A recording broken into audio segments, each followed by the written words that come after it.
तार से जोड़ने पर उभयनिष्ठ विभव। संधारित्रों को चालक तार से जोड़ने पर उभयनिष्ठ विभव की गणना कैसे करेंगे? चूंकि कंडेंसर का ग्रुपिंग संधारित्रों के समूहन में उभयनिष्ठ विभव का मान ज्ञात करने पर भी आधारित प्रश्न होता है या दिया जाता है, या फिर ये थ्योरी का एक पॉइंट बनता है। इसलिए संधारित्रों को चालक तार से जोड़ने पर उभयनिष्ठ विभव का मान कैसे निकालेंगे, आइए हम लोग इस पर विचार करते हैं। यानी कॉमन पोटेंशियल इसका कैसे निकालेंगे। तो पहले हम दो चालक गोला लेते हैं, दो चालक गोलीय संधारित्र ले लिया। अब ये गोल कोष के तौर पर यहां पर हमने ये दो चालक को लिया और यहां दो चालक,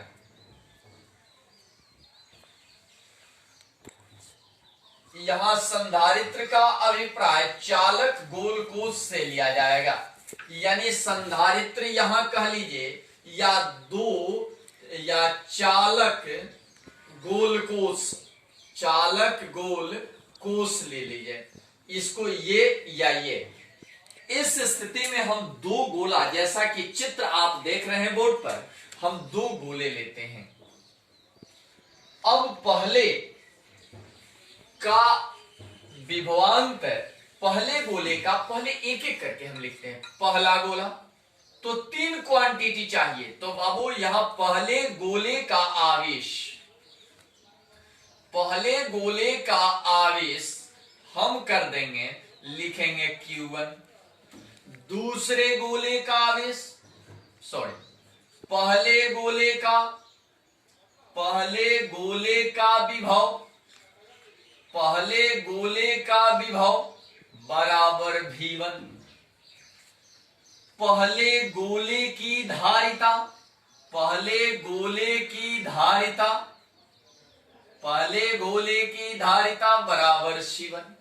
पहले गोले का आवेश Q1, पहले गोले का विभव V1, पहले गोले की धारिता C1।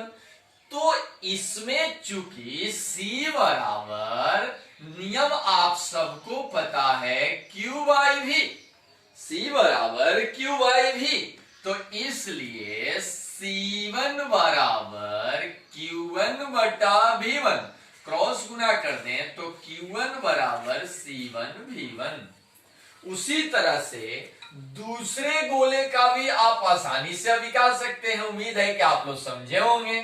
दूसरे गोले का आवेश अगर निकालना होगा तो दूसरे गोले का आवेश Q2 हो गया, दूसरे गोले का विभव, दूसरे गोले का विभव बराबर V2 हो गया, और दूसरे गोले की धारिता बराबर C2 है। तो इस स्थिति में वही काम यहां अगर करें तो C2 बराबर Q2 बटा V2, यानी Q2 बराबर C2 V2, C2 V2।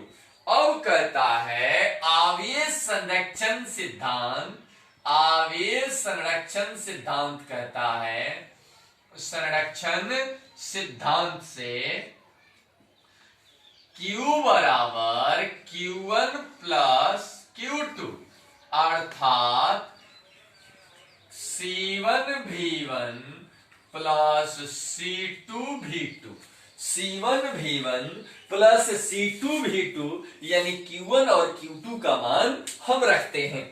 उसके बाद अब करना होगा हमें कि इन्हें अब चालक तार से जोड़ना होगा। जब इन्हें चालक तार से जोड़ेंगे तो इसके आवेश का स्थानांतरण प्लस आवेश माइनस की ओर या माइनस आवेश प्लस की ओर अग्रसर होगा। जब इन्हें चालक तार से जोड़ा जाएगा, जब इन्हें चालक तार से जोड़ेंगे, चालक तार से जोड़ते हैं या जोड़ते हैं तो विभव समान हो जाएगा, विभव समान हो जाएगा, समान हो जाता है। यानी आवेश का जब प्रवाह होता है तो इसका विभव समान हो जाएगा। जब चालक तार से जोड़ेंगे तो इन दोनों का, इसका जो विभव V1 था और इसका जो विभव V2 था, ये दोनों उभयनिष्ठ विभव भी हो जाएगा। तो इस स्थिति में वही काम सेम यहां करना है। तो फिर पहला गोला, पहले गोले का आवेश बराबर क्या, Q1। पहले गोले का विभव बराबर V और पहले गोले की धारिता बराबर C1। तो इस स्थिति में C1 बराबर Q1 बटा V, क्रॉस गुना करेंगे तो Q1 बराबर हो जाएगा C1 V। उसी प्रकार से दूसरा गोला, दूसरे गोले का आवेश बराबर Q2, दूसरे गोले का विभव, चूंकि विभव तो बराबर हो जाएगा जब चालक तार से उसको जोड़ देंगे तो। उसके बाद दूसरे गोले की धारिता बराबर हो जाएगा C2। तो इस स्थिति में पुनः C2 बराबर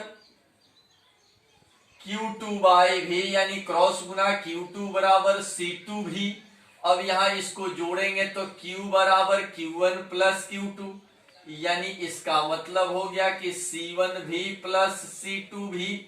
अब चूंकि दोनों आवेश का संरक्षण नियम कहता है कि आवेश का नाश नहीं होता, तो इस स्थिति में इन दोनों में आप चित्र तो समझ गए होंगे, इसको हम मिटा रहे हैं। तो आप सबको ये जानना चाहिए कि आवेश संरक्षित रहता है।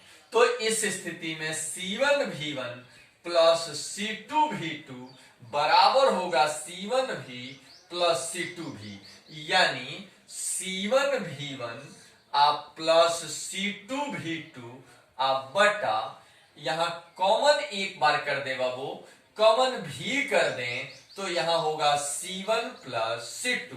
इसको बटा में ला दें तो C1 V1 plus C2 V2 बटा C1 प्लस C2 बराबर भी होगा।